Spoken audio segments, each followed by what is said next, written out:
सिद्धांत सरस्वती विजयते गौरीय गोष्ठीपति वंदे गुरुपद्वंदं भक्तबिंदसमन्वितं श्रीचैतन्य प्रभुं वंदे नित्यानंद सहोदितं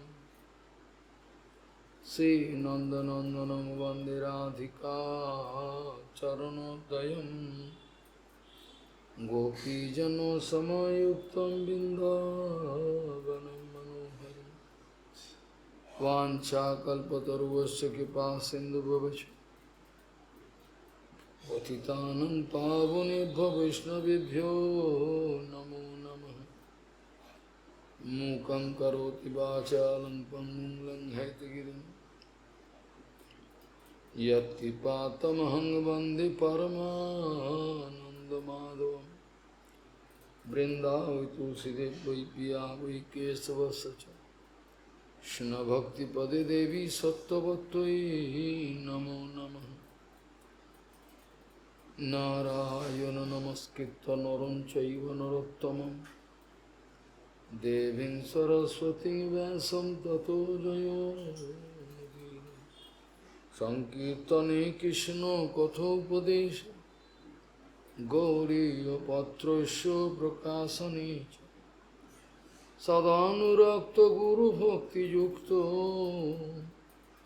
भक्तिप्रमोदाक्ष जगोद्वरुन् ध्येयं सदा परिभवग्नमभिष्टदोहं तीर्थास्पदं शिवविरञ्चनु तं शरण्यं वेत्तात्तिहं पुनदबालभवद्दिपूतं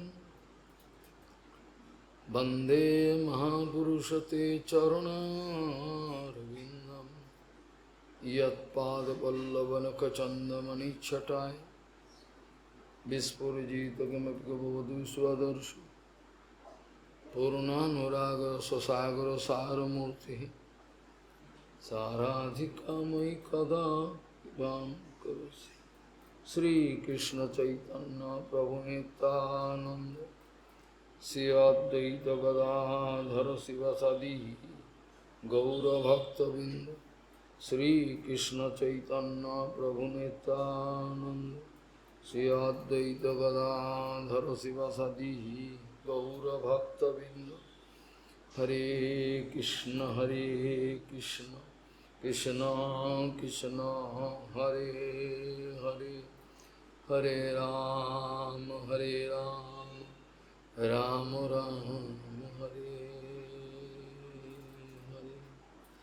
आजानुलंबित भुजौ कनकावदात संकीर्तनैकपितरो कमलायताक्षो विश्वाम्बरो द्विजवरो युगधर्मपालो वन्दे जगत्प्रियकरो करुणावतारो।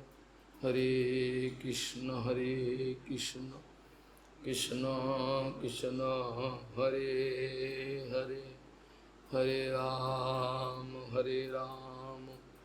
राम राम हरे हरे। नमामि गंगे तव पादपङ्कजं सुरासुरैर्वन्दितो दीपरूपं भुक्तिं च मुक्तिं च ददासि नित्यं भावानुरूपेण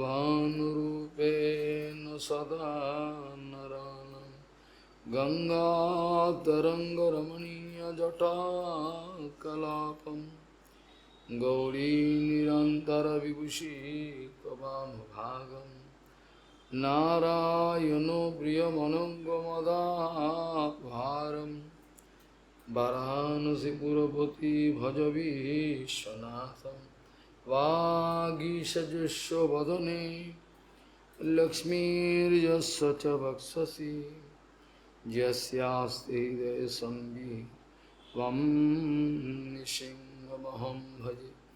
हरे कृष्ण कृष्ण कृष्ण हरे हरे हरे राम राम राम যস্য প্রসন্ন ভগবান গুণ মৈত্রাদিবীর হরি তস্মৈ নমন্তি ভূতান নিম্নমাপি ইব স্বয়ং। যস্য প্রসন্ন ভগবান গুণ মৈত্রাদিবীর হরি তস্মৈ নমন্তি ভূতানি নিম্নমাপো যথা স্বয়ং। নিম্নমাপো ইব স্বয়ং। গৌড়ীয় গোষ্ঠীপতি শ্রী শিল ভক্তি সিদ্ধান্ত সরস্বতী গোস্বামী প্রভুপাদ পরমহংস জগদ্গুরু জানিয়েছেন, যদি আমরা গুরু বৈষ্ণবের কৃপা লাভ করি, প্রসন্নতা লাভ করি, তাহলে নিশ্চিত পরিমাণে জেনে রাখবেন আপনার ভগবানের প্রসন্নতা লাভ করতে পেরেছেন। গৌড়ীয় গোষ্ঠীপতি শ্রী শিল ভক্তি সিদ্ধান্ত সরস্বতী গোস্বামী প্রভুপাদ পরমহংস জগদ্গুরু জানিয়েছেন, যদি আপনাদের জীবনে আপনারা গুরু বৈষ্ণবকে প্রসন্ন করতে পারেন, তাদের কৃপা লাভ করতে পারেন, তাতে নিশ্চিত পরিমাণে জানবেন আপনারা ভগবানের কৃপা লাভ করেছেন, এতে কোনো সন্দেহ নেই। এটি বিশ্বনাথ চক্রবর্তীবাদ জানিয়েছিলেন। এটা বিশ্বনাথ চক্রবর্তীবাদ বলেছেন যে যস্য প্রসন্নে ভগবৎ প্রসাদ, যস্য প্রসাদাৎ ভগবৎ প্রসাদ, যস্য অপ্রসাদাৎ নাগদ্গুত হবি। ভগবৎ কৃপা কখনো প্রত্যক্ষভাবে কোনো বদ্ধজীব লাভ করতে পারে না। বদ্ধজীব কখনোই অপ্রাকৃতিক জগতের সঙ্গে সম্বন্ধ স্থাপন করতে পারে না, প্রত্যক্ষভাবে সরাসরি কোনোদিন হয় না। ভগবৎ কৃপা কখনো প্রত্যক্ষভাবে কেউ লাভ করতে পারে না। এটা তৎশক্তি তৎপ্রকাশ তাদের মাধ্যমেই আমাদের কাছে উপনীত হয়। আর তাদের কৃপা ছাড়া কোনোরকমভাবে কেউ প্রত্যক্ষ লাভ করেছে এটা হয় না, এগুলো কোনোদিন সম্ভব হয়। জগতের এখন সবচেয়ে বড় সমস্যা হলো, সবচেয়ে বড় বর্তমান যুগের সমস্যা হলো কে সাধু নয়, এগুলো বিচার করে কেউ অনুভব করতে পারছে না, ঠিক করে উঠতে পারছে না। কোনো মতেই তারা বুঝে উঠতে পারছে না কে যে বাস্তবিক সাধু, কে বে সাধু নয়। এমনই একটা কনফিউশন এখন জগতে সৃষ্টি হয়ে রয়েছে, যাতে কোনোরকমভাবে বদ্ধজীবের উদ্ধারের একটা পাকাপাকি রাস্তার কোনো সুযোগ হচ্ছে না। প্রত্যেকে কনফিউশনের মধ্যে রয়েছেন। কার কথাটা শুনব? এনার কথা শুনবো না ওনার কথা শুনবো? এনার সাবস্ক্রাইবার হলো কয়েক কোটি, এনার কয়েকশো কয়েক হাজার, তো কার কথা? গৌরকিশোর বাবা কোনো সাবস্ক্রাইবার নেই, তাহলে আমি কারটা শুনব? প্রভুপাদ মজা করে একটা কথা বলতেন, গল্প বলতেন সুন্দর। তিনি বলতেন নরক গুলজার, বলছে সাধু বাবা এই কথা বলছেন, এ কটা লোক শোনে, কেউ বা বুঝবে? বরঞ্চ আমাদের কাকা মামা মাসি বাবা মা পিসি সবাই যা করেছে সেটা করেই ভালো। সমাজে সবাই যা করেছে ভাই বন্ধু যারা আছে, আমার দাদু দিদা যা করেছে ওটা করেই তো ভালো। মেজরিটি মাস্ট বি গ্র্যান্টেড, ওটা ভালো হলো না? আরে তা যদি নরকেই যেতে, নরক গুলজার হবে, ওখানে গিয়ে দেখতে পাবো দাদু দিদাকে সবাইকে, ভালোই হবে, এই ধরনের বিচারটা।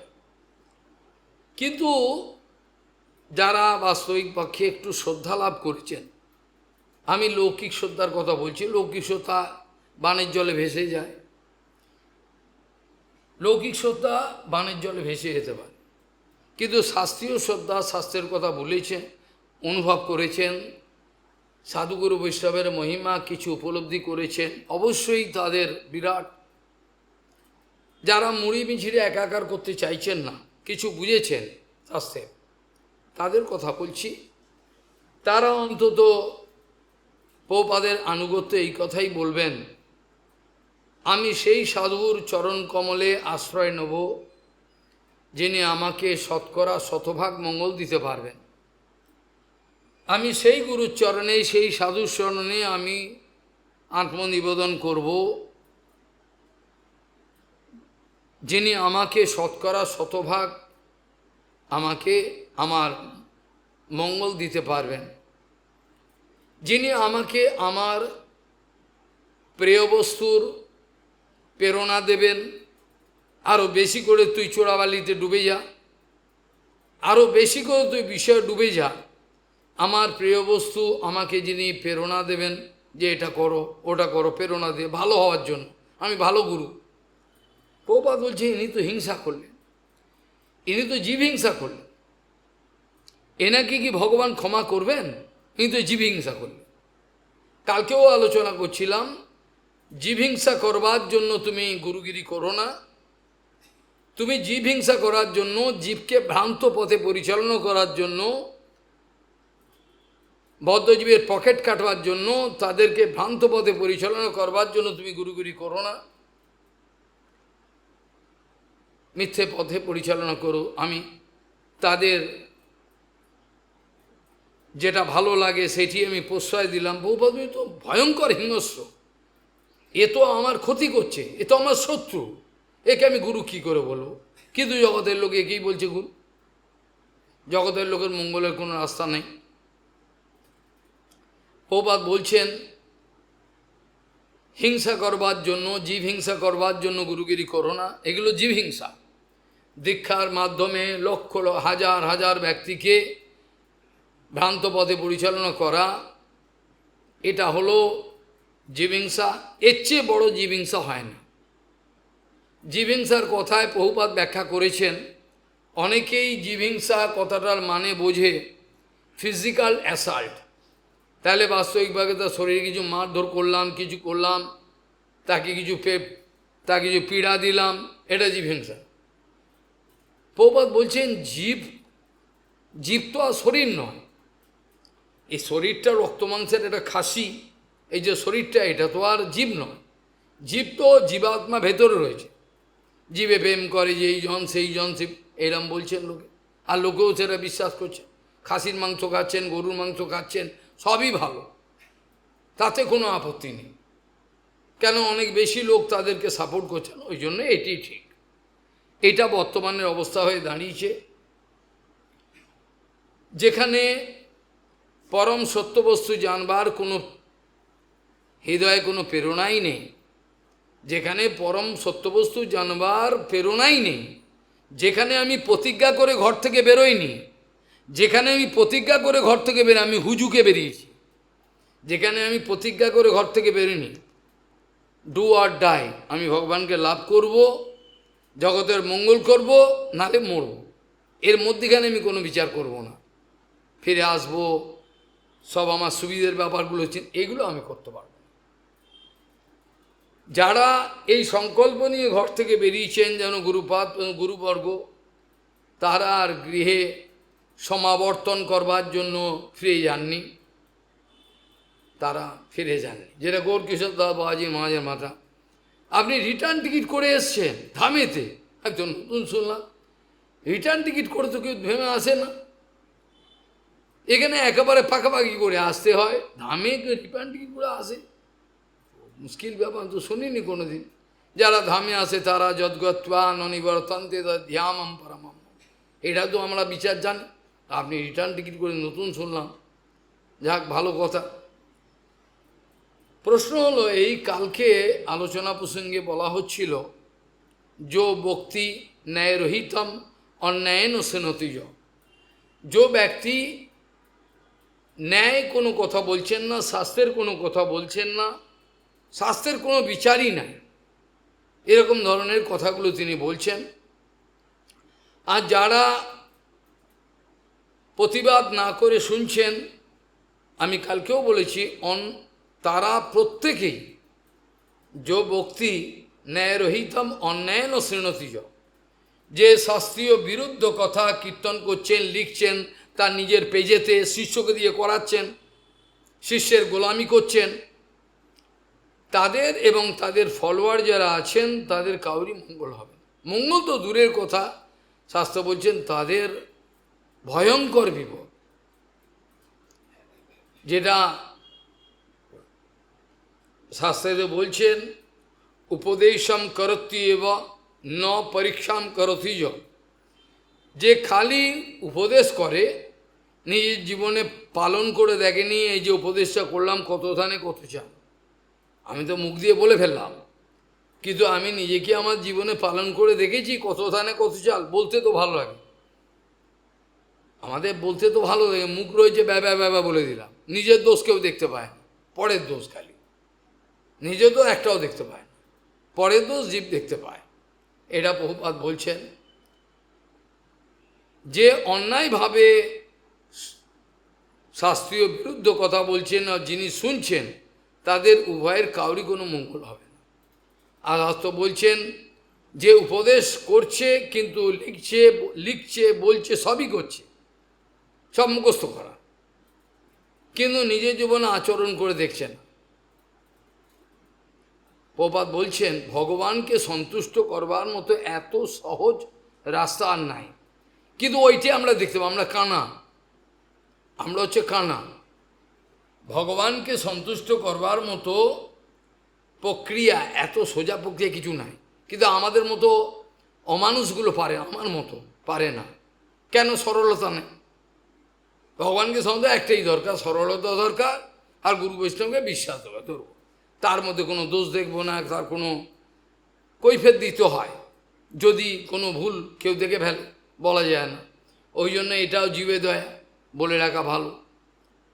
উপায় নেই, কখন যে কে ভুল দোষ দর্শন করবে কোনো ঠিক নাই, কোনো ঠিক নাই। ও দোষ হাজার দোষ, কোনো দোষ না তো দোষ দর্শন করবে। ভক্তিমেন্টর বলছে এরা গুরু বৈষ্ণবের দোষ দর্শন করে, এতে কি করবে? আর কিছু করার নেই। এরা বলছেন কেউ উপদেশ করব আর নিজের জীবনে করে পালন করে দেখব না, যে উপদেশগুলো করলাম আমি সেগুলো কত ধানে কত চাল নিজে পালন করে এটা করব না। সেরকম ধরনের ব্যক্তি যারা আছেন, যারা আচার্যের কাজ করছেন, বিভিন্ন বিশ্বব্যাপী যা করছেন সেটা তো আপনারা ফলেতে দেখতে পাওয়া যাচ্ছে। এদের কথা বলতে গিয়ে বলছেন এরা সমস্ত বিশ্বকে ধ্বংস করবে। উপদেশম করতি এবং অপরীক্ষাম করতি য অপরীক্ষ উপদেষ্টম য, পরীক্ষা ছাড়া যে বক্তব্য আমি করলাম, পরীক্ষা ছাড়া আমি যে বক্তব্যগুলো বলে ফেললাম, লিখে ফেললাম, ওগুলোর কোনো সারবত্তা নাই, ওগুলো আমাকে ভয়ঙ্কর বিপদে ফেলবে। জগৎ নাশায় তদ্ভবেত, সমগ্র জগৎকে নাশ করবে। গৃহস্থ অবস্থায় থাকা ভালো, অনেক ভালো, অন্তত দৈন্য থাকে, আমি কিছু করতে পারিনি, তাদের অবস্থা এত উন্নত হতে পারে আমাদের ত্যাগীদের থেকে যে তারা কল্পনা করতে পারে। ত্যাগীদের থেকে এদের অনেক উন্নত। ভক্তিময় ঠাকুর বলছে এটা তো নির্ভর করে ভজনের ওপর, আমি কেরাম ভজন, আমি গৃহে থাকি বনে থাকি, আমি জঙ্গলে থাকার অভিনয় করলাম, বিষয় সংযত করেছি, আমি দাবি করলাম, কিন্তু কার্যক্ষেত্র তো দেখা যাচ্ছে না। আমি বিষয়কে জয় করতে পেরেছি বা বিষয় আমাকে ছেড়ে চলে গেছে, এটা তো কোনো প্রমাণ নেই। কী প্রমাণ? খালি লাল কাপড়টা প্রমাণ, সাদা কাপড়, লাল কাপড়, গোলাপি কাপড়, হলদে কাপড়, এগুলো প্রমাণ, বাসন্তী কালার, এগুলো, আর তো কোনো প্রমাণ নেই। প্রমাণ তো কার্যক্ষেত্রে দেখাতে হবে। ওই জন্য ভগবান বলছেন যে ব্যক্তি ইন্দ্রিয় জয় করেছে বলে দাবি করছে, কিন্তু মনে মনে বিষয়ের চিন্তায় লেগে রয়েছে, বিষয় ছাড়েনি।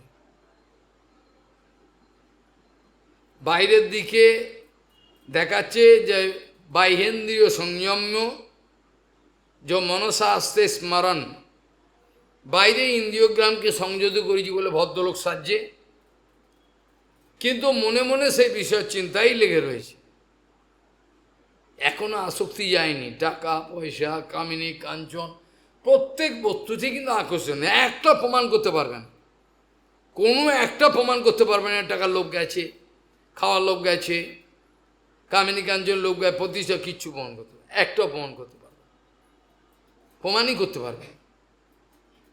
এই অবস্থায় বিপদ আরও ঘনিয়ে আসে। এই অবস্থায় বিপদ আরও, বিশেষ করে আমরা যদি জগন্নাথ দাস বাবাজি মহারাজের কথা শুনি, তিনি বলছেন বর্তমান যুগে যেসব সাধুগণ বদ্ধজীবের মায়াকে কাটিয়ে দেওয়ার জন্য তীব্র কথা উচ্চারণ করছেন, তাদের মায়াকে কাটাবার জন্য তাদেরকে দুর্ভাগ্যবশত জগতের লোক শত্রু মনে করছে, তাদেরকে দুর্ভাগ্যবশত তাদের কপাল পোড়া, তাদেরকে শত্রু মনে করছে, তাদেরকে মনে করছে অসাধু। তারা এরকম কঠোর কথা বলছে, ডাক্তারের কাছে যাব কিন্তু অপারেশন করতে দেবো না, ডাক্তারের কাছে যাব, ডাক্তার অপারেশন থিয়েটারেতে অপেক্ষা করছেন, আমি অপারেশন করতে দেবো না, আমার ওই ক্যান্সার, আমার এই দুর্গন্ধ কুষ্ঠ আমি এই কাপড় চামা দিয়ে ঢেকে রাখব, এটা হচ্ছে আমাদের বিচার। কিন্তু তুলসীদাসজি মহারাজ বলছেন, যেন কোনো ভদ্রজীব অন্তর থেকে যদি সরল হয় আর সদ্গুরুর চরণটাকে বুঝতে পারে, জাপটে ধরে, তাহলে হয়ে গেল। কারণ তার যে উপদেশগুলো, তার যে আদেশগুলো, আমরা মনে করি ভগবান একটা অলিক বস্তু, কবে কি দেখা হবে কোনো জানি না, আমরা মায়াবাদী অ্যাকচুয়ালি। বাস্তবিক আমাদের ভগবান গুরু বৈষ্ণব বিশ্বাস নেই, যেটা বিশ্বাস আছে ওটা যথেষ্ট নয়, 50%, 60% এগুলো পরিপূর্ণ বিশ্বাস তো আমাদের নাই, পরিপূর্ণ বিশ্বাস আমাদের নাই গুরু বৈষ্ণবের নাই। আদেশ পালনের জন্য যে প্রাণ দেবো এটাও না, যেটা ভক্তিবিলাস তীর্থ গোস্বামী মহারাজ তার উপদেশে তো বলছেন, যদি কাউর সাহস থাকে, যদি কাউর সাহস থাকে আগুনে ঝাঁপ দেওয়ার, জ্বলন্ত আগুনে, সেই যেন গুরুসেবা করার জন্য আসে। গুরুসেবা মানে হলো সারা জগতের লোক আক্রমণ করবে, সদ্গুরুর সেবা করলে, প্রভুপাদের সেবা করলে আমাকে জগতের লোক মারতে আসবে।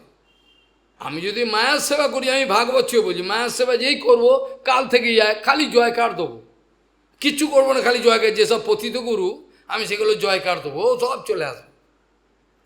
আমি ভিড় কাটাতে চাই, কিচ্ছু করার নেই। এই জন্য বলছেন এমন একটা পরিস্থিতি, এতে কিছু করার নেই।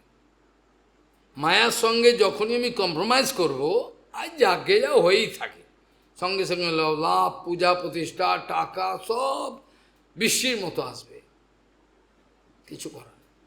জগন্নাথ দাস বাবাজি মহারাজ বলছেন, দুর্ভাগ্যের কথা যেসব সাধু অকৈত্যব সত্য কথার মাধ্যমে এই বদ্ধজীবের মায়া কেটে দিয়ে তাদেরকে নিত্য জগতে নেওয়ার ব্যবস্থা করছেন, তাদেরই লোকে দুর্ভাগ্য সত্য মনে করছে।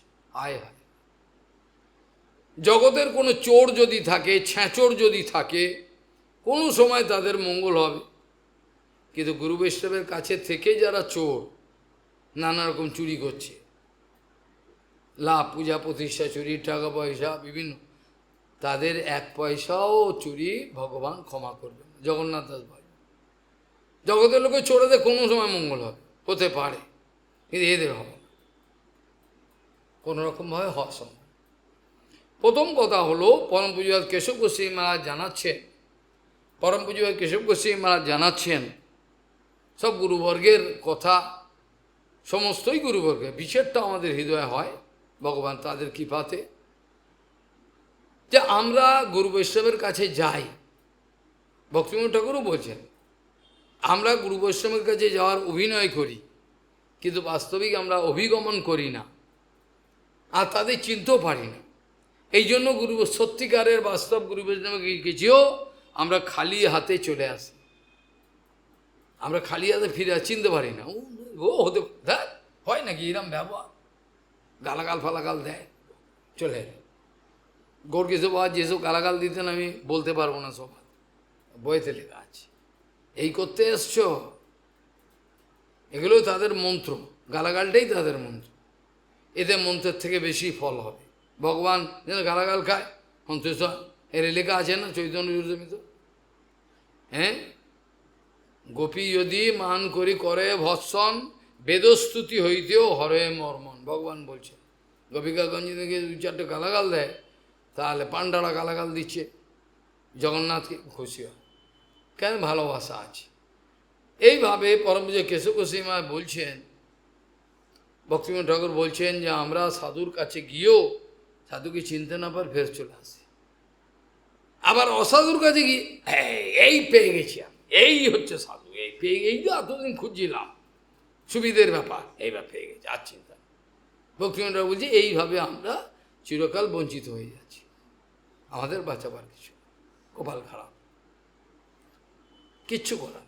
পরম পূজ্য কেশব গোস্বামী বলছেন আমরা গুরু বৈষ্ণবের কাছে গিয়ে নাম শুনে যাই, এমনিতেও চিনব না, যার যত বেশি নাম, টাকা পয়সা, মঠ মন্দির, বিদেশ, এই হচ্ছে সাধু, তার কাছে আমরা যাই।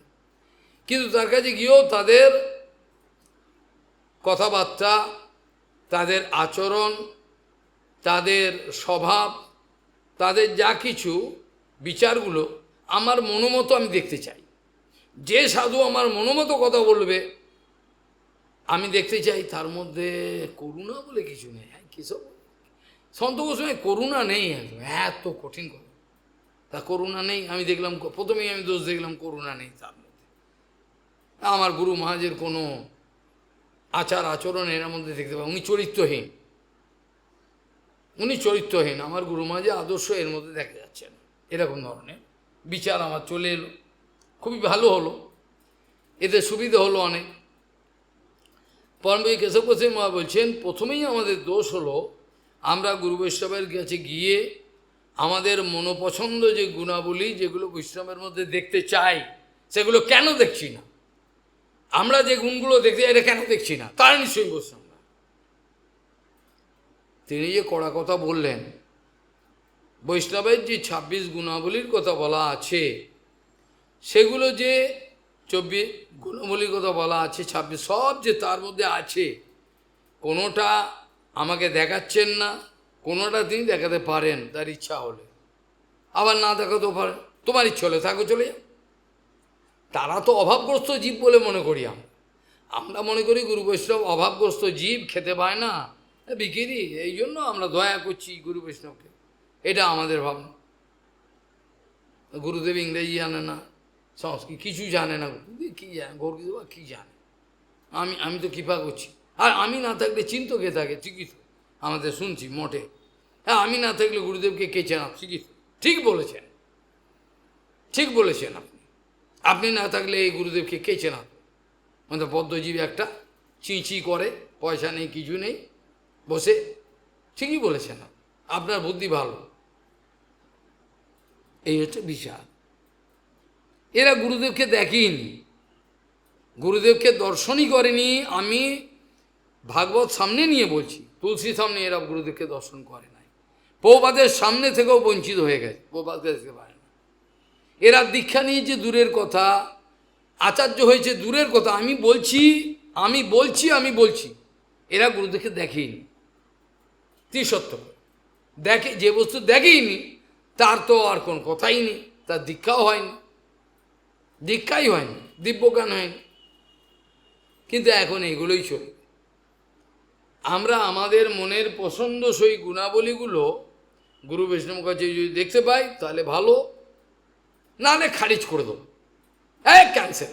যেমন ভোটের লিস্টে নাম ওঠায় ক্যান্সেল করে দেয় সরকার, ইচ্ছে হলে আমি রাখতে পারি না, ক্যান্সেল করে দেবো, এগুলো চলবে না। এ হচ্ছে আমাদের চরিত্র। এই জন্য আমরা ভগবানকে লাভ করতে পারবো, ঠিকই কথা। এই বিচার নিয়ে আমরা যদি চলি চিরকাল, কোনো আদেশ পালন করব না গুরু বৈষ্ণবে, কি ভয়ঙ্কর কথা। গুরুর আদেশ মানে ভগবানের আদেশ, যেটা গুরুপাদ বলতেন, বোঝাতেন, যেটা বলবে সেইটি, তার মধ্যে আর কোনো বিচার ঢোকানো চলবে না। কিন্তু এসব বিচার আমাদের না, উপেক্ষা। আমরা এত বড় হয়ে গেছি উপেক্ষা করেছি, আরে বলেছে ও বলেই থাকে। কিন্তু এগুলো যে আমি আমার নিজের কত বড় ক্ষতি করছি এটা বুঝতে পারছে না কেউ, কোনোরকমভাবে মাথায় ঢুকছেই না। মাথা এত মোটা, মাথা এত ব্লক হেড, যে এই সামান্য জিনিসটা মাথায় ঢুকছে না, যে এইভাবে যে হরিভজন হয় না, এইভাবে হরিভজন হয় না। যার জন্য যেটা দিয়ে শুরু করলাম সেটা বলছেন, যার উপর ভগবান প্রসন্ন, যস্য প্রসন্ন ভগবান গুণ মৈত্রাদিবীর হরি। সমস্ত দেবতাগণ সমস্ত গুণাবলীর সহিত তাকে সাবস্ক্রাইব করবে যদি দেখে ভগবান তার পথে প্রসন্ন। তার মানেই হলো গুপ্ত কথা কি, যদি সদ্গুরু তার উপর প্রসন্ন, এইটি মানে হলো, মানেটা এইটি। যার উপর সদ্গুরু প্রসন্ন হলো, ভগবান প্রসন্ন হলেন, তার তার বিরোধিতা করবার মতো কোনো কারোর সামর্থ্য থাকবে না। তার বিরোধিতা যদি কেউ করতে চায়, সে নিজের আত্মবিনাশ লাভ করবে। তার বিরোধিতা করার ক্ষমতা থাকবে না। যদি করতে যায়, তস্মৈ নমন্তি ভূতানি নিম্নমাপ ইবা স্বয়ং, ইব স্বয়ং। যেমন ওপরে জল, যদি বৃষ্টির জল পড়ে পাহাড়ের উপরে, যদি বৃষ্টির জল পাহাড়ের উপরে পড়ে, এটা সবাই জানে, এটা বাচ্চাও জানে, জল ওখানে থাকবে না, গড়িয়ে চলে আসবে, এটা সবাই জানে। মূর্খ লোকও বলতে পারবে যে বৃষ্টির জল যদি পর্বতের উপরে পড়ে, তাহলে সেই জল গড়িয়ে কোথায় যাবে, তরাই অঞ্চলে যাবে, নিচে, এখানে নিচু। সেই জন্য আমাদের গর্ব পর্বত যতদিন রয়েছে, যতদিন আমরা নিজেকে অমানুষ ভাবতে না পারবো, আমাদের মতো অধম কেউ নেই, এরকম যতদিন না ভাবতে পারবো, তৃণাদবী হওয়ার কোনো সম্ভাবনাই নেই।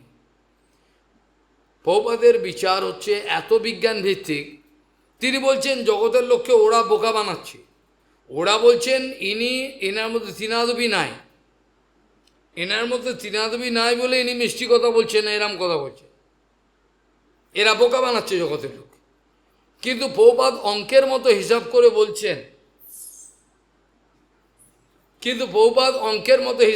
বলছেন, যিনি তীব্র করার কথা বলছেন, জেনে রাখবেন তারই তৃণাদবী আছে। প্রভুপাদ বলছেন, প্রভুপাদ এই কথা বলছেন, ওরা বলছেন ওরা বোকা বানাচ্ছে, এই কথাবার্তা বলে এ তৃণাবতী আছে, তৃণাদবী আছে না, তেন কিচ্ছু নেই, কোথায় তৃণাবতী? ঠিকই, তৃণাদবী ওকে দেখাবে খুলে, এই তৃণাবতী দেখো, এত গ্রাম এত কেজি তৃণাদবী আছে আমার। জানোয়ারের দল, সব অমানুষের দল। সেখানে প্রভুপাদ বলছেন তৃণাদবী ওরম্বা বলে না, এটা অঙ্ক। প্রভুপাদের মতো গণিতবিদ এখনকার দিনে পাওয়া যাবে না, এত বড় গণিতবিদ ক্যালকুলেশন করে দেবে। প্রভুপাদ বলছেন যার তৃণাদবী আছে তিনি তীব্র কথা বলতে পারেন, তীব্র কথা জীবের মঙ্গলের জন্য। অন্য যারা মিষ্টি কথা বলছেন, ওরা খুন করছেন, জীবকে খুন করছেন, ওরা জীব হিংসার দায়েতে কারাবদ্ধ হবে, মায়া। বলে কেন, কি করে হলো, হিসাবটা বলুন ঠিক করে। বলছেন যিনি তীব্র কথা বলছেন জীবের মায়া কাটাবার জন্য, খাঁচা খাঁচ কাটছেন। প্রভুপাদ বলছেন এক বাস্তবিক সাধু মানেই, ভালো করে শুনে রাখো, শুনে রাখ ভালো করে। প্রভুপাদ বলছেন এক বাস্তবিক সাধু মানেই তিনি খড়গ হাতে নিয়ে দাঁড়িয়ে রয়েছেন, বদ্ধজীবকে দেখবেন খাঁচা খাঁচ কাটবেন। প্রভুপাদ বলছেন, উপদেশের মধ্যে বলছেন এক বাস্তবিক সাধু মানেই খড়গ হাতে নিয়ে দাঁড়িয়ে রয়েছে, কাটবেন, খাটা খাট, ওর কাছে আসা মানে আগে আমার যে অভিমানে কাটবে, একথা প্রভুপাদ বলছেন। প্রভুপাদ ব্যাখ্যা করছেন যে এর তৃণাদপি আছে বলেই তো তীব্র কথা বলছে। সে আবার কি কথা, হ্যাঁ এ তীব্র কথা বলছে মানে কি, এর মানেটা কি, অঙ্ক করুন, অঙ্ক জানেন এর মানে কি? এর মানেই হলো লাভ পূজা প্রতিষ্ঠার পরোয়া করে না, তাই কি না? এ লাভ পূজা পরোয়াই করে না, তুই যা পারিস দিস, না আপনি চলে যা, তোকে দরকার নেই, যা যা যা। এটা হচ্ছে বাস্তব সাধু। লাভ পূজা প্রতিষ্ঠার পরোয়া করে না বলেই তো সে তীব্র কথা বলতে পারছে। আর যদি সে লাভ পূজা প্রতিষ্ঠার অপেক্ষা রাখতো, সে তীব্র কথা বলতে পারতো না, মিষ্টি কথা বলতো, হ্যাঁ আমাকে লোকে অপছন্দ করবে, আমাকে অনুমোদন করবে না। এই জন্য প্রভুপাদ এক কথায় উপদেশে লিখেছেন যে বাস্তবিক তৃণাদবী কথার অর্থ হলো, প্রভুপাদ ব্যাখ্যা, এরা গৌড়ীয় মঠের আর কেউই বলবে না। গৌড়ীয় মঠের বলে যারা, তারা চলে গেছেন, যারা গৌড়ীয় মঠের বলে দাবি করতে পারে, বাকি এগুলো সব কোনোটাই গৌড়ীয় মঠের নয়। আমি হলফ করে বলবো একটাও গৌরী মঠ দেখিনি, সদ্গুরু সন্ধানই পাই, চোখের সামনে রক্ত মাংসের একটা মানুষ দেখেছি। এরা পারেনি, এরা তর্ক করতে পারবে না, তর্ক করার ক্ষমতা নেই এদের, চুপ করে থাকতে হবে, পালা। কাওয়ার্ড, ভক্তিময় ঠাকুর যে কাওয়ার্ড, কাপুরুষ এগুলো, পালা, যা যা পালা, তাড়াতাড়ি পালা, এখানে থাকলে অসুবিধা হয়ে যায়। সেখানে বলছেন, প্রভুপাদ ব্যাখ্যায় বলছেন, ত্রিনাদবিকতার মানেই হলো, ত্রিনাদবিকতার মানে হলো যার জীবনে লাভ পূজা প্রতিষ্ঠার গন্ধ পর্যন্ত নেই, ত্রিনাদ। তাহলে কথাটা মিলে গেল অঙ্কের মতো। আমার ত্রিনাদবি শুনেছিল আছে, অথচ আমি লোককে ঠকাচ্ছি, তীব্র কথা বলতে পারছি না, ত্রিনাদবির অভিনয় আছে, ত্রিনাদবি নেই, এগুলোকে ত্রিনাদবি বলে না। যে কোনোভাবেই হোক, যে কোনোভাবেই হোক, বর্তমান সমাজে যে কনফিউশন দাঁড়িয়েছে, ভক্তিময় ঠাকুর সেইটা নিয়েই কালকে আমরা ব্যানার পরশু দিনে, কাল না পরশু দিনে ওই পেছনে বসে রয়েছে, ও একটা দিয়েছে ভক্তিময় ঠাকুরের সুন্দর একটা ব্যানার, ও দিয়েছে সুন্দর ইংরেজিতে, ওটাকে বাংলা হিন্দিতে করা উচিত, বা বাংলায় তো অরিজিনাল থাকবেই কোনো জায়গায়। এইভাবে দেখা যায় যত সহস্র আমরা চেষ্টা করি না কেন, আমাদের চেষ্টাকে সাফল্যমণ্ডিত হতে দেবে না এরা সাফল্যমণ্ডিত হতে দেবে না। কেন? এরা জানে একে যে কোনোভাবে আটকায়। এইসব কথা বাজারে, এইসব কথা সমাজে বলা যাবে না, এইসব কথা প্রচার করা যাবে না, বললে অসুবিধা আছে, সম্পূর্ণ কালো মেঘ ঘনিয়ে আসছে। এইসব কথা প্রচার করা মানেই হলো কাজ না, আজ না হলে কাল এরা জানতে পারবে আমি ঠক জোচ্চর ছিলাম। তার শিষ্যই তাকে কবরেতে অবমাননা, কবরই বলবো, সমাধি বলবো না, কেন এরা ম্লেচ্ছর থেকে অদম, কবরই বললাম শব্দটা, খুবই খারাপ লাগলো, সমাধি বলবো না, সমাধি কথার অন্য মানে। আমাদের গুরুবর্গ সমাধিতে থাকেন, চলে যান, সমাধি না, কবর। এই অবস্থায় যেমন নামও তুল্যন নাকারে, এটা অন্য ব্যাখ্যা করে দেবে লোকে, ওই যেমন কোনো ধর্মীয় সম্প্রদায়ের বর্তমান শিক্ষিত ছেলেমেয়েরা যারা উত্তর চাইছেন, এটা কেন করব, আমাকে উত্তর দিতে হবে, আমি সম্প্রদায়ের নাম বলছি না, উত্তর দিতে হবে, বিজ্ঞান কেন করব, এটা করতেই হবে, কেন করব, উত্তর দিন। আমাদের তো সব উত্তর আছে, আমাদের এই যে সনাতন ধর্ম, আমাদের ভাগবত ধর্মের সব উত্তর আছে, আপনার উত্তর দিন, কেন করবো এটা, উত্তর দিতে পারছেন। প্রথম যে দীক্ষা নিয়েছিল যে নেতার থেকে, যে ধর্মীয় প্রচারক ছিল, তার সমাধি গুঁড়িয়ে দিয়ে সেখানে 7 স্টার হোটেল হয়ে যাচ্ছে, অপমান হয়ে সব বেকার ফল। তাহলে বোঝা যাচ্ছে বর্তমান শিক্ষিত লোকের কাছে যদি ভাগবতের বিজ্ঞান ভিত্তিক ব্যাখ্যা আপনারা করতে পারেন, বোকা বানাবেন না, তাহলে কিন্তু তাদের মঙ্গল। আমি ভেবেছিলাম যে যারা ফরেনার, আমি এতদিন ভেবেছিলাম ওরা বোধহয় অ্যাবসলিউট, যারা বাস্তবিক ওরা সত্যের অনুসন্ধান করছে, এটা পেলে বা, এখন দেখি না, ওরাও নয়, ওরা আরও উল্টো বর্তমানে হয়ে গেছে, ওরা যারা মিথ্যে কথা বলছে তাদের এগিয়ে যাচ্ছে। আগে ভেবেছিলাম এরা একটা ঠাকুর বলে গেছেন, এদের একটা আছে, এরা সত্যকে জানতে চাইলে যে কেবল সেখানে যা খুশি ওরা করবে, কিন্তু এখন দেখা যায় যে উল্টো, এখন এরাও সব সত্য থেকে ঘুরে উল্টো দিকে যাচ্ছে, কেউ মানতে পারছে না। আর গুরু বৈষ্ণবের নামকে কাজে, কালকে আমি এই কথা আলোচনা করব, হরিকথা আছে সকালে চৈতন্য ভাগবত। বর্তমানে আরও ভয়ঙ্কর সমস্যা দেখা দিয়েছে, বর্তমানে যে অবস্থাটা দেখা দিয়েছে, এটা কোনো সলিউশন বার করা খুবই মুশকিল, সমাধান বার করা খুবই মুশকিল, বর্তমান অবস্থা এটা মিলে নেওয়া মুশকিল। যার জন্য আমাদের পিতামহ ভীষ্ম এক কথায় জানিয়েছেন, এটা প্রভুপাদও জানিয়েছেন, গুরুবর্গ সবাই জানেন, শাস্ত্রে সব জায়গায় আছে, কিন্তু মানেটাকে কেউ তো মানতেই চাইছেন। পিতামহ ভীষ্ম বলছেন, যদি দেখি আমার যাকে গুরুরূপে গ্রহণ করেছি সে যদি দেখি আমাকে উল্টো কথা বলছেন, আমাকে উল্টো কথা বলছেন, তাহলে সেই গুরুকে আমি তৎক্ষণাৎ ত্যাগ করতে বাধ্য। আমি সেই গুরুকে রাখবো না।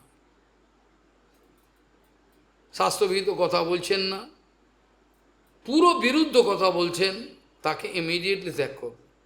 এটা পিতামহ ভীষ্ম দ্বাদশ মহাজন আর পরশুরাম যেখানে জোর জবরদস্তি এসব বলছেন উল্টো, তাকে তিনি ত্যাগ করে দিলেন, অনায়াসে ত্যাগ করে দিলেন।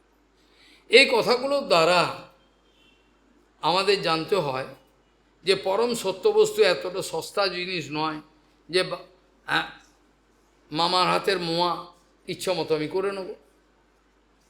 পরম সত্য বস্তু এতটা সস্তা জিনিস নয় যে আমার ইচ্ছা মতো আমি করে নেব, যা খুশি আমি করে পেয়ে যাব, হবে না। সবচেয়ে সোজা হলো যদি অন্তঃকরণ সরল যার হয়, তা তো হওয়া বহু কঠিন। অন্তঃকরণ যদি সরল হয়, গুরু বৈষ্ণব আদেশ পালন করে, আমি বলছি না করে চিটার গুরুর পালন করা, সদ্গুরু যদি পায় তাহলে অনায়াসে পাওয়া যায়, কিন্তু সেটা করতে পারবে বলে মনে হয় না। এটা করা বড় কঠিন।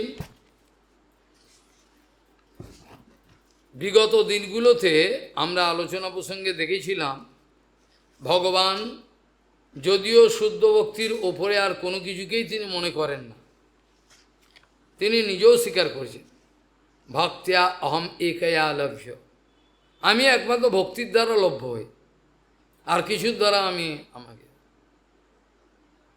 আর কোনো কিছুর দ্বারা আমাকে বশ করা যায় না। যেমনভাবে ভক্তির দ্বারা আমাকে বশ করা যায়, সাংখ্য যোগ আদি কোনো কিছুর দ্বারাই আমাকে বশ করা যায় না। তাহলে কেন আপনি এই কথাগুলো বলতে গেলেন?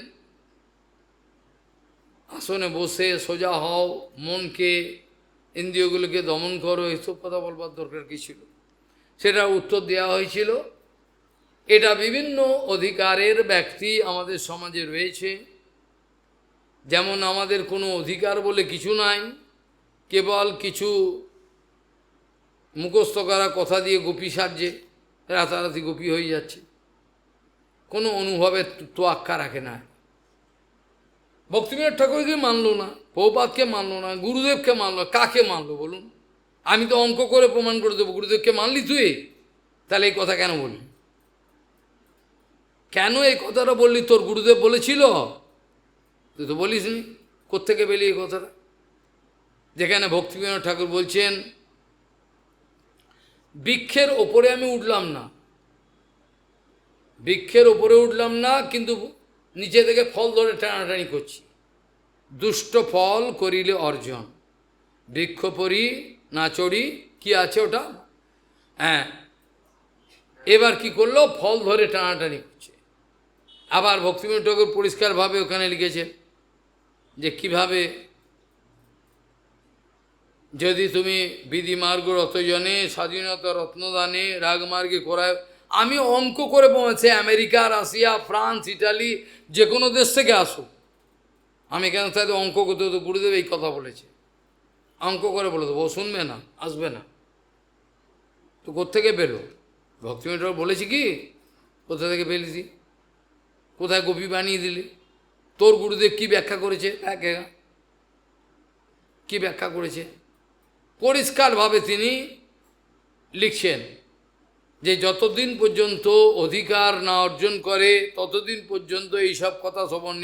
ও ওপেনলি বলছে, হ্যাঁ শোনো, তার মানে ও সহজেই পাল্লায় ছিল বেশ কিছু বছর, তার ফল পেল। ও তো গুরুদেবের সঙ্গে নেই। সবচেয়ে বড় দোষ হলো আমরা বৈষ্ণব সঙ্গ করি না,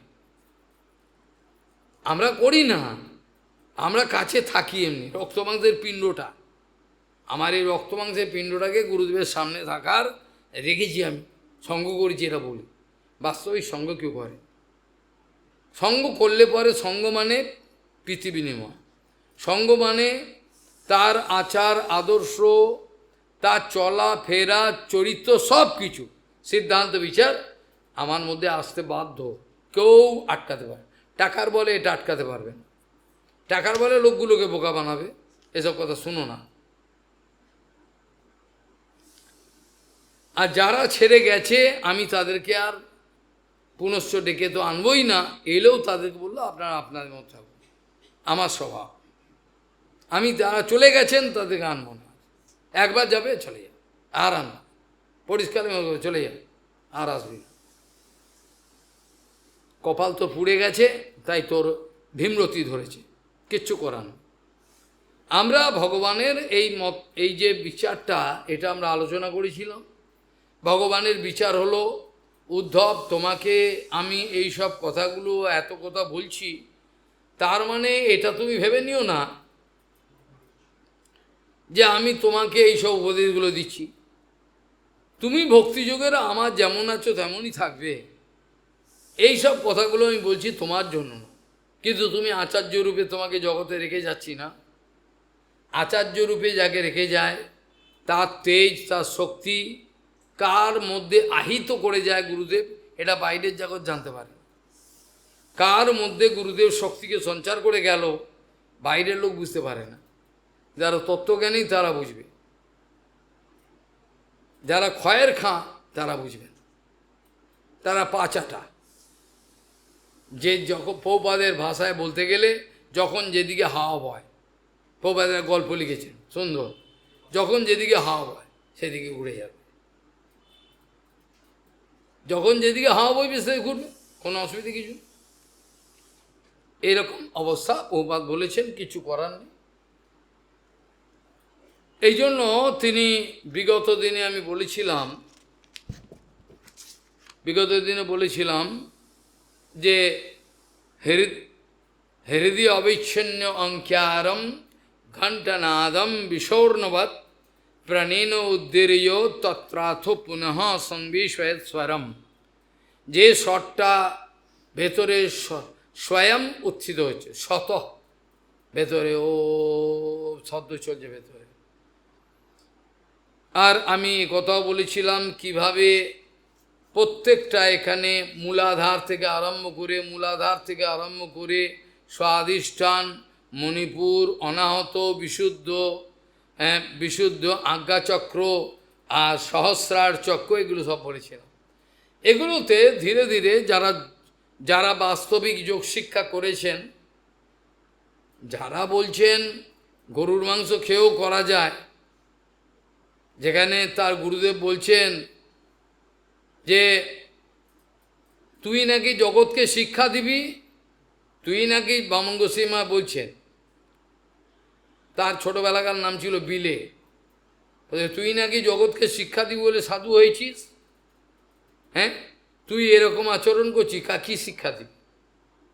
কিন্তু ছাগলগুলো তো শুনলো না, ওই শিক্ষাই করলো। আমরা শুনলাম বিদেশি সিগারেট খেয়েও ভগবানকে পাওয়া যায়। আমরা শুনলাম নেশার বস্তু খেয়েও পাওয়া যায়। আমরা শুনলাম পেঁয়াজ রসুন বাদ দিলেই চলো, মাংস খেয়েও ভগবানকে পাওয়া যায়। এগুলো তো শিক্ষা করলাম, আপনারাই তো আমাকে শেখালেন, আমার দোষ কি? আপনারা শেখালেন না? এক্স মিশন, ওয়াই মিশন, মুরগি মিশন আমাকে শেখালেন না?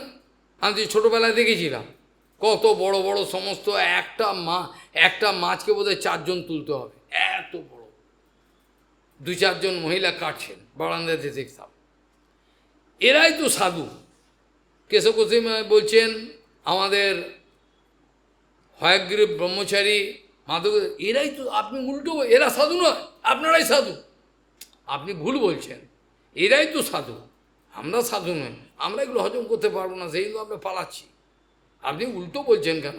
দয়া করে দোষ দেখবেন না আমাদের, আমি তো এরাই সাধু, এদের তেজ আছে, দেখছেন না গা দিয়ে কত গ্ল্যামার বেরোচ্ছে, এ কত তেজ, এরা হজম করে দেবে। পেঁয়াজ রসুন গরু যা দেবেন খেয়ে, আমরা পারি না, আমরা দুর্বল। ওরা মুরগি মিশন থেকে এসে দিয়ে দিন, ওর নামে খাওয়া প্রসাদ পেয়েছি। এইভাবে হাত জোর করে তিনি কিভাবে বেরিয়ে, আমরা হলে মারামারি, সামান্য একটা কথা সহ্য করতে পারে না। এরা করবে হরিভজন, আমি তো হেসে ঘুরি বাড়ি, এই একটা কথা বল বুম রেখে গেল, এই একটা কথা বলে এই রেখে গেল, বু ভাঁ করি, মানে তমগুণের একেবারে চরম। তমগুণ রজগুণের যে ভেলকিবাজি, দুর্গা মার কাছে যে এই তুলে রেখে যে অসুরকে মারবে বলে, এটা আমরা দেখি আমাদের এখানে সেরম দরকার, কোনো কথাই মানবেন, একটু এদিক ওদিক হলেই ব্যাস রেখে গেল, কোনো সংযত নেই, কোনো মানসিক সংযত, শারীরিক সংযত, কিচ্ছু। আরে স্থিরতা হলে তো বুদ্ধি স্থির হবে, বুদ্ধি তো সব মনে থাকবে। বুদ্ধি চঞ্চল বলেই তো মনে থাকছে না। যখনই বুদ্ধি স্থির হবে মনে থাকবে, মনে থাকবে না? হ্যাঁ, অটোমেটিক মনে থাকবে। বুদ্ধি স্থির হলে মনে থাকবে, সব কিছু আমার স্মৃতিতে থাকবে। অবিস্মৃতি কৃষ্ণ পদার বিন্দু, কালকে বলছিলাম, দুর্ভাগ্য। তাহলে এই প্রাণকে এই স্বরের সঙ্গে, স্বর যেটাকে খালি শব্দব্রহ্ম, এটা ভগবান স্বয়ং। এর শব্দব্রহ্ম, এর সঙ্গে প্রাণটাকে এর সঙ্গে যোগ করো, প্রাণবায়ুকে, এবং তারপর কি করো, এবং প্রণব সংযুক্তম প্রাণমেব সমাভ্যাসেত। এ প্রাণায়ামের যে অভ্যাসটা, ওটার সঙ্গে করে বুঝে শুনে আস্তে আস্তে করো, ধীর ধীরভাবে। যদি এরকম করতে পারো, দশকৃত্য স্ত্রী শবনম মাসাদ অর্বাগ জিতা নীলহা, বলছে 1 মাসের মধ্যে ভগবান গ্যারেন্টি দিচ্ছে, 1 মাসের ভগবান গ্যারেন্টি দিচ্ছে, জেনে রাখো 1 মাসের মধ্যে প্রাণকে জয় করতে পারবে, ভগবান বলছে, যদি সেরকমভাবে করতে পারে। কাজে এবং প্রণব সংযুক্তম প্রাণমেব সমাভ্যাসেত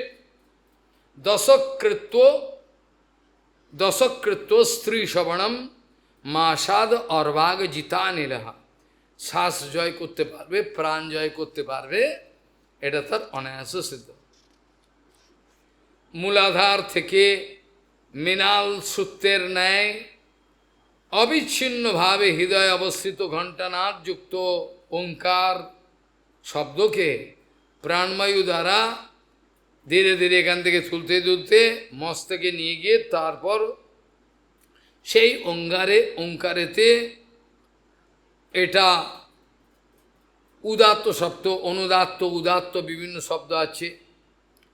এখানে বলছেন উদাত্ত শব্দের শেষে তুমি জুড়বে, করলে কি হবে, উদাত্ত স্বর সন্নিবেশ করবে।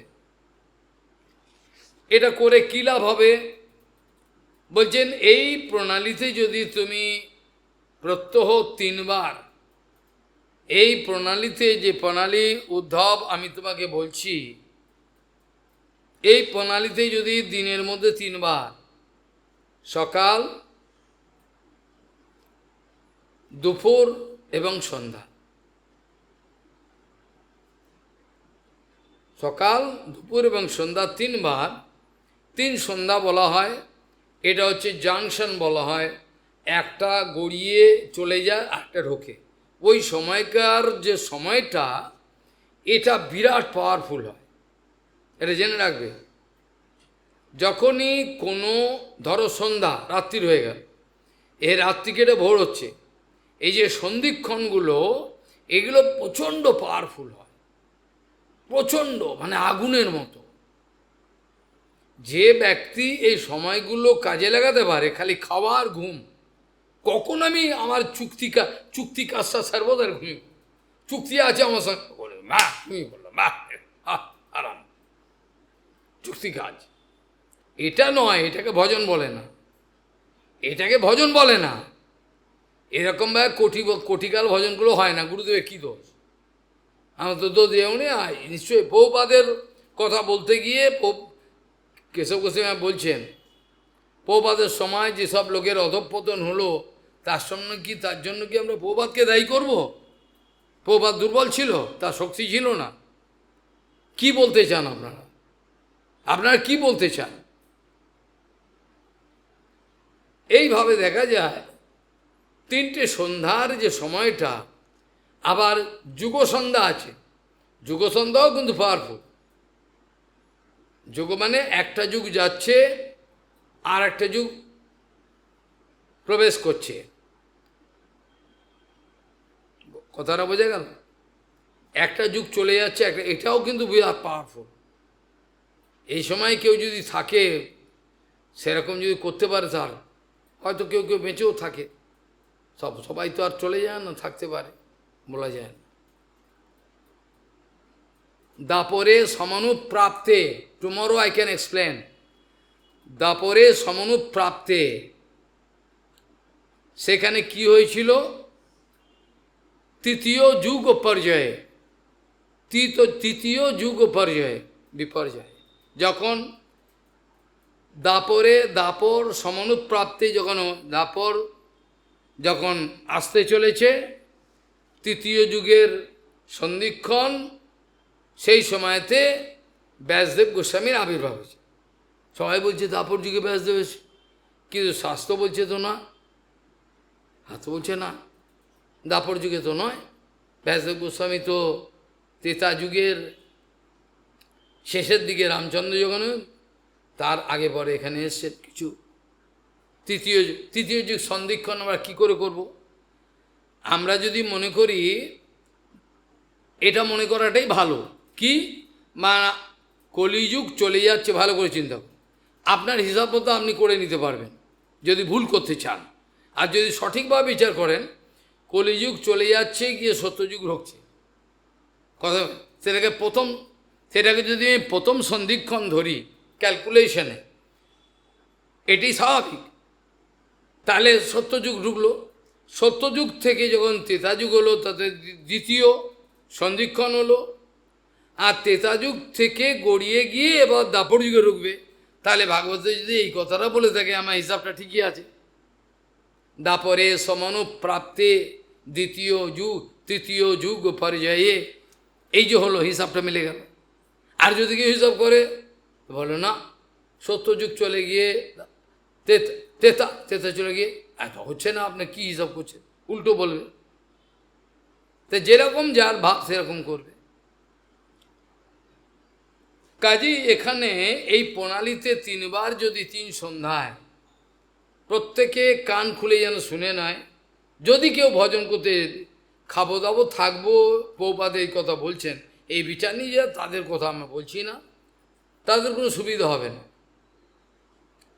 যারা খাবো দাবো থাকবো, আর ঝামেলা হচ্ছে, আর কে করে, এই আছি ভালোই আছি, এরকম তাদের জন্য বলা হচ্ছে না। তারা এই সন্ধ্যাটাকে অবশ্যই কাজে লাগানো উচিত। জগন্নাথ দাস বাবাজি পরিষ্কার এই কথাটা বলেছেন, তিনটে সন্ধিক্ষণে যারা বিচার করে মালা করবে, অবশ্য সময় অ্যাডজাস্ট করবে, সেবা ফাঁকি দিয়ে আমি বসে বললাম হরে কৃষ্ণ করতে বলেছেন আপনি, এটা তো ফাঁকি মারা কথা, এটা তো সেই অবস্থা হয়নি, মন চলে যাচ্ছে এদিকে, মন চলে যাচ্ছে নাম করছে, আবার এরাম তো হচ্ছেই, সে তো হচ্ছেই, বদ্ধ অবস্থা এভাবে হয় না। তবে হ্যাঁ, নামের অভ্যাস তাহলে ছেড়ে দেবো তা না, সেবা করতে করতে নামের অভ্যাস করবো, সেবা ছেড়ে দেবো, সেবা ছেড়ে দিয়ে প্রভুপাদ এটা অনুমোদন করেন নাই।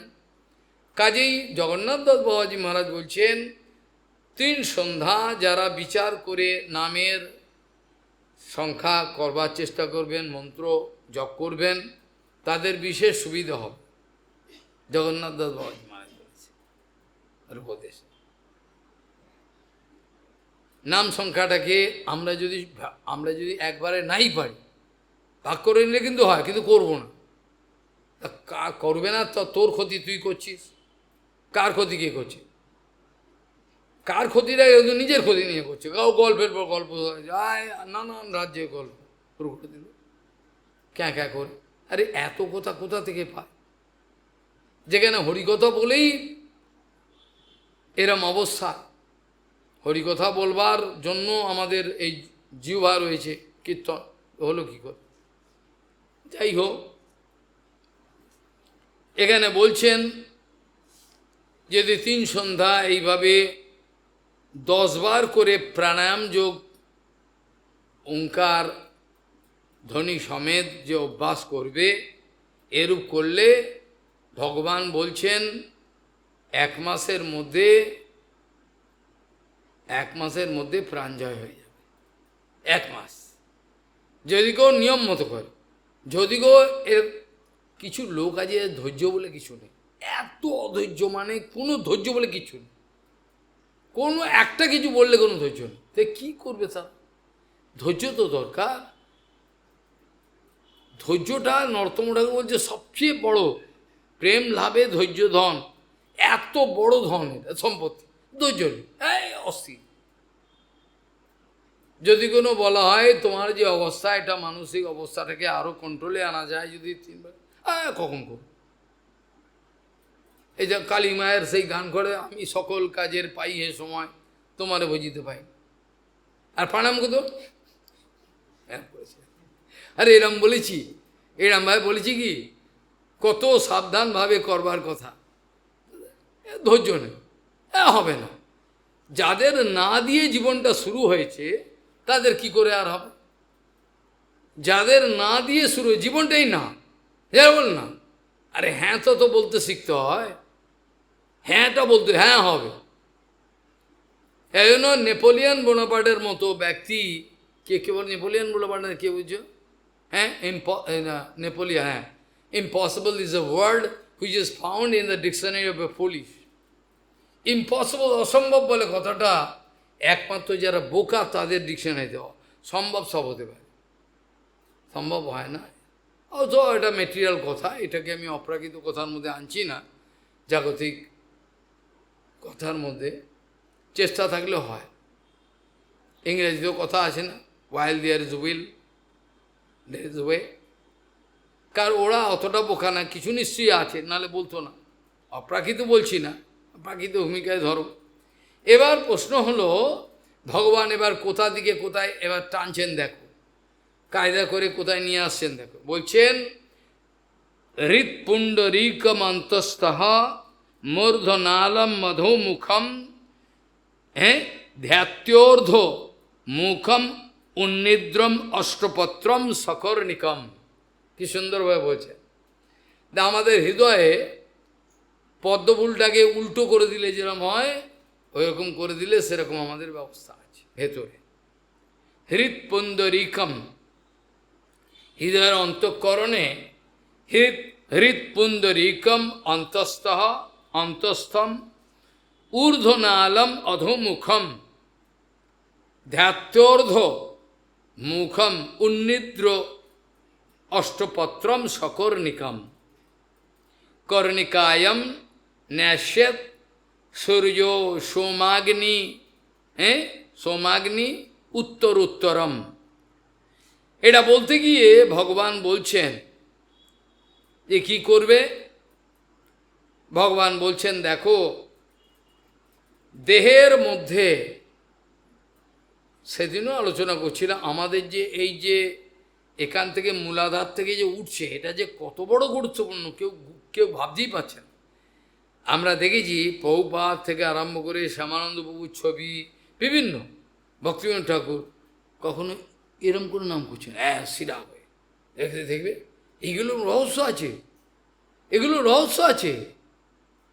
এইরমভাবে টান হয়ে শরীর বসে মালা করছে,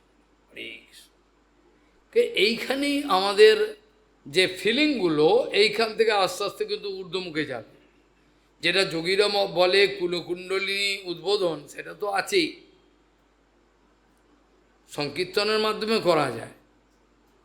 যাই হোক, এখন এখানে যে প্রসঙ্গ আছে সেটা আলোচনা করাই ভালো। হ্যাঁ, তাখানে বলছেন দেহ মধ্যবর্তী হৃদয়স্থ ঊর্ধ্বনালে অধবৃন্ত সম্পন্ন অষ্টপদ্ম কর্ণিকার যুক্ত মোচার ন্যায়। মোচাটা দেখেছ, মোচা এরম ঝুলে থাকে না, মোচা ঝুলে থাকে না, মোচা খুললে দেখবেন একটা একটা পাতাগুলো ওপরের দিকে। এরা বলছেন দেহ অন্তর্বর্তী হৃদয়স্থ ঊর্ধ্বনালে অধবৃন্ত অষ্টপত্র কর্ণিকাযুক্ত ও মোচার ন্যায় মুকুলিত পদ্মের ধ্যান করবে। 8টা পদ্মা আছে, কটা আমরা হিসাব করেছিলাম, 8টা পদ্ম, এটা কথা বলছেন। এই পদ্মে কি করবে? মোচার ন্যায় মুকুলিত পদ্মের ধ্যান করে তার কর্ণিকায়, অর্থাৎ পদ্মের যেমন কর্ণিকায় যেখানে রাধারানী দায় থেকে লক্ষ্মী থাকেন, সেই কর্ণিকায় উত্তর উত্তর একটা একটা করে ধীরে ধীরে সূর্য, চন্দ্র এবং অগ্নিকে বিন্যাস করবে। অর্থাৎ একে একে ওটার মধ্যে সূর্যকে ভাবিত করে ওখানে রাখবে, যেখানে কোনো একটা মন্ত্র যখন কেউ জপ করে তার লেখা আছে মন্ত্রের ন্যাস, হৃদয়ের ন্যাস, করণ ন্যাস, এগুলো সব আজকাল বুঝে না এগুলো কী মানে, অত বোঝার দরকার না, বেশি বুঝলে আবার বিরাট পণ্ডিত হয়ে যাবে, মুশকিল। সেই জন্য বলছেন উত্তরোত্তর এই কর্ণিকার মধ্যে সূর্য, চন্দ্র ও অগ্নিকে বিন্যাস করবে। প্রথমে সূর্য, তারপর চন্দ্র, তারপর অগ্নিকে করবে, আর তারপর অগ্নির মধ্যে করার পর অগ্নির মধ্যে ধ্যানের শুদ্ধ বিষয়, অগ্নির মধ্যে জগতে যত, অগ্নির মধ্যে জগতের যত ধ্যানের সর্বশ্রেষ্ঠ বিষয় যে আমি, জগতের অনেক ধ্যানের বিষয় হতে পারে, কেউ কামিনীকার জন্য ধ্যান করছে, কেউ বিষয়ের ধ্যান করছেন, কেউ খাওয়ার ধ্যান করছেন, যে যার ধ্যান করে, ধ্যান তো বিভিন্ন রকম, কেউ দেবদেবীদের ধ্যান করছেন, কেউ ভোলে বাবার ধ্যান করছেন, কেউ দুর্গার ধ্যান করছে, করতেই পারে। এই যে আমি যে সর্বশ্রেষ্ঠ ধ্যানের যে বিষয়, আমি যে সর্বশ্রেষ্ঠ যে ধ্যানের বিষয়, সেই অগ্নির মধ্যে বিশুদ্ধ বিষয় আমার বক্ষমান রূপ চিন্তা করবে। বলেন কি ভগবান বলছেন, এর মধ্যে জগতের যে সর্বশ্রেষ্ঠ ধ্যানের যে বিষয় আমার যে বক্ষমান রূপ অপূর্ব, যেটা দেখবার পর আবার পচা গলা দুর্গন্ধ কাউর দিকে তাকাতে ইচ্ছে করবে না, যেটা ধনুর্দাসের হয়েছিল। ধনুর্দাস ভগবানের রূপ দর্শন করিয়ে দিলেন কে? রামানুজাচার্য। তারপর থেকে আর কোনোদিন স্ত্রীর দিকে তাকাননি, তাকাবার চিন্তা, এত সুন্দর। কাজে আমার এই বক্ষমান রূপ চিন্তা করবে, উদ্ধবকে ভগবান বলছেন।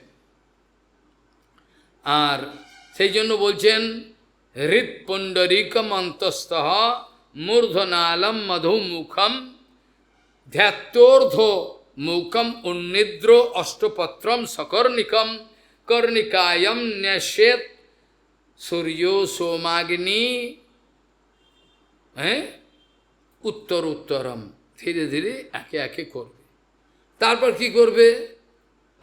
লাস্টে বন্যের মধ্যে ন্যাস করতে বলেছিলাম, তো বন্যের মধ্যে স্মরেত রূপম মমৈত ধ্যান মঙ্গলম। কি বলছেন? বন্যের মধ্যে স্মরেত রূপম মমৈ ত্বৎ ধ্যান মঙ্গলম, আমার ধ্যানের যে চরম মঙ্গলের বিষয় বন্যের মধ্যে স্মরেত, স্মরেত মানে এটা বিধিলিঙ্গ, করতেই হবে, বিধিলিঙ্গ না করলে, গুরু মহারাজ বলতেন প্রায়, বাবা এটা বিধিলিঙ্গ, বিধিলিঙ্গ করতেই হবে, না করলে তার ফল ভোগ করতে হবে। এই জন্য বলছে স্মরেত, স্মরেত মানে খণ্ডত্ব, এরা করতেই হবে। সংস্কৃতের বিধিলিঙ্গ বলা হয়, বাকি লিঙ্গগুলো যে করতেও পারি না করতে পারি, এখানে লিঙ্গ করতেই হবে। স্মরেত রূপম মমৈত ধ্যান মঙ্গলম, ধ্যানের চরম পরম মঙ্গলের বিষয় যে আমি, এটা করবে। সমম শান্ত্যম সুমুখম দীর্ঘশ্চারু চ্যুত চতুর্ভুজম, চার রূপ অপূর্ব সুন্দর দেখতে, এক রূপ আমার দেখতে পাবে যদি কপাল ভালো থাকে।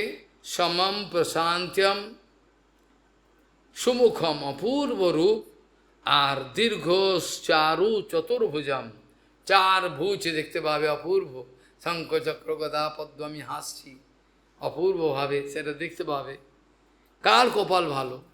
যেসব সাধু অন্তঃকরণ সবসময় জগন্নাথকে দেখে, মন্দিরে যেতে হয় না, তারা এখান থেকেই দেখতে পায় জগন্নাথ হাসছে, জগন্নাথ কী কাপড় পরেছে, আজকে লাল কাপড় পরলো, সব পরে এ বসে বসে দেখে জগন্নাথ হাসছে, বলরামকে দেখতে পায়, ফুল দেয়, এখান থেকে দিয়ে দেয়।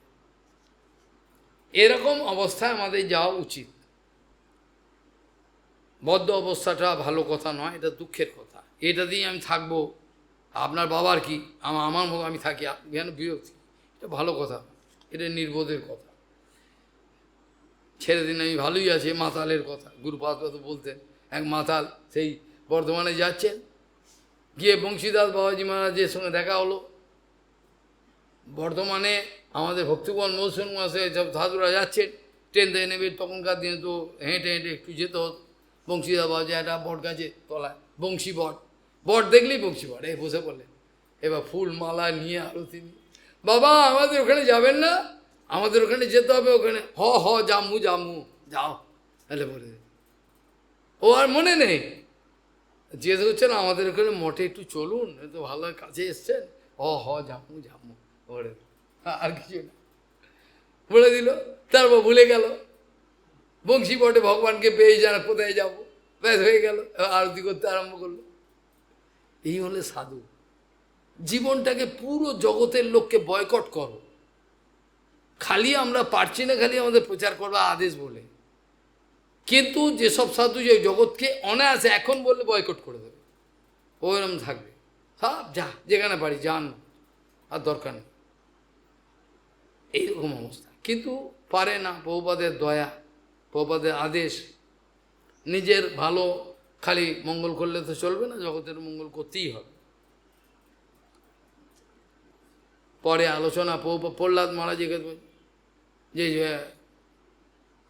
এরকম অনেক সাধু পাওয়া যায়, জঙ্গলে চলে যায়, পরে আলোচনা হতে পারবে। যাই হোক, তাহলে এখানে বলছেন বন্যী মধ্যে আমার রূপ প্রশান্ত সুমুখম, আর দীর্ঘ চার আজানুলম্বিত ভুজ, চার হাতের মধ্যে শঙ্খচক্র গদা পদ্ম,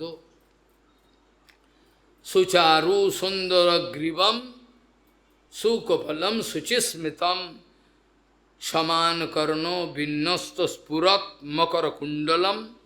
কি বলছেন? অপূর্ব। এনা বলছেন অপূর্ব রূপ, একসঙ্গে বলছেন এটা, বলছেন সুচারু সুন্দর গ্রীবম, গ্রীবা মানে ঘাড় বলা, এই জন্য বলছেন সুচারু সুন্দর গ্রীবম সুকোপলম, কোপলম মানে গালকে বলা হয়, এটা তো কোপল। সুকোপলম সুচিস্মিতম, আর সমান কর্ণ, অপূর্ব সুন্দর কর্ণ, বিন্যস্ত স্ফুরত মকর কুণ্ডল, একটা মকরাকৃতি কুণ্ডল দুলছে এখানে দুই কানেতে, আর হেমাম্বরম ঘনশ্যামম শ্রীবৎস শ্রীনিকেতনম। হেমাম্বরম মানে সুবর্ণবর্ণ, তাই কি না? সুবর্ণবর্ণ, যেটা আমাদের তুলসীদাসজি আরও সব কবিরা সব লিখেছেন। पीताम्बर कसी हो छवि मन में ये बसी हो, होठों पे कुछ हंसी हो तब प्राण तन से निकले। সেই সময় যেন ঠাকুর আমার প্রাণটা আমার শরীর থেকে চলে যায়, যখন তোমার এই এখানে বেঁধে রয়েছ, পীতাম্বর কসি হো লাগিয়ে, এইরকম ধরনের চিন্তা যদি আসে তবে তো সাধু জীবন সার্থক, না তো বেকার হয়ে যাবে, তাই কি না? আর এটা হলো একটা ভক্তের, বলছেন কবি বলছেন, এক ভক্তি কে আরজি খুদ গর্জি কে হে গর্জি। যদি তুমি এটা পূরণ করো হবে, আমার ইচ্ছা আমি বললাম, আমার গঙ্গার তট হোক কিংবা যমুনার তট হোক, এরকম ধরনের তোমার রূপটা দেখতে দেখতে যেন শরীরটা ছাড়ি, এখন বাকি তোমার ইচ্ছা, है कि नहीं? एक भक्ति की है अर्जी, खुद गर्जी की है गर्जी, आगे तुम्हारी मर्जी। चलो क्या बात है। সেই ভাবে বলছেন হেমাম্বর ঘন শ্যামম শিবৎস শ্রীনিকেতনম, শিবৎস রয়েছে, আর শ্রীনিকেতনম লক্ষ্মীর বাসস্থান, নিকেতন মানে থাকবার জায়গা, আর শঙ্খচক্র গদা পদ্ম বন মালাদি বিভূষণম, শঙ্খচক্র গদা পদ্ম নিয়ে বনমালা পুরো ভবিষ্যৎ তোমার এই রূপ, অপূর্ব রূপ। তাও তো এটা বলছে নারায়ণের, কৃষ্ণ হলে তাহলে কি হতো? এটা নারায়ণের ক্ষেত্রে এরম বলছে, যদি আমাদের কৃষ্ণ হতো তাহলে কি, হ্যাঁ কি হতো তাহলে? কত অপূর্ব হতো। সেই বর্ণনাটা আমাদের ভাগবতে বলছে না, অপূর্ব। তাই এখন এইখানে আজকে আমাদের সমাপ্ত করতে হবে, টাইম পারমিশন করবে না। কাজেই হেমাম্বর হয়ে গেল ঘনশ্যামম শ্রীবৎস শ্রেণীকেতনম শঙ্খচক্র গদা পদ্ম বনমালাদি বিভূষণম হয়ে গেল। তারপরে পায়ের কথা, কোমরের কথা পরে হবে। আজকে এই পর্যন্তই চর্চার বিশ্রাম দেওয়া প্রয়োজন মনে করি। কি দিয়ে শুরু করেছিলাম? হ্যাঁ, যস্য প্রসন্ন ভগবান গুণমৈত্রা দেবীর হরি তস্মৈ নমন্তি ভূতানি নিম্নমাপ বিমোস্বয়ং वाञ्छकल्पतरुस्य कृपासिन्धुभ्यो च पतितानं पावनेभ्यो वैष्णवेभ्यो नमो।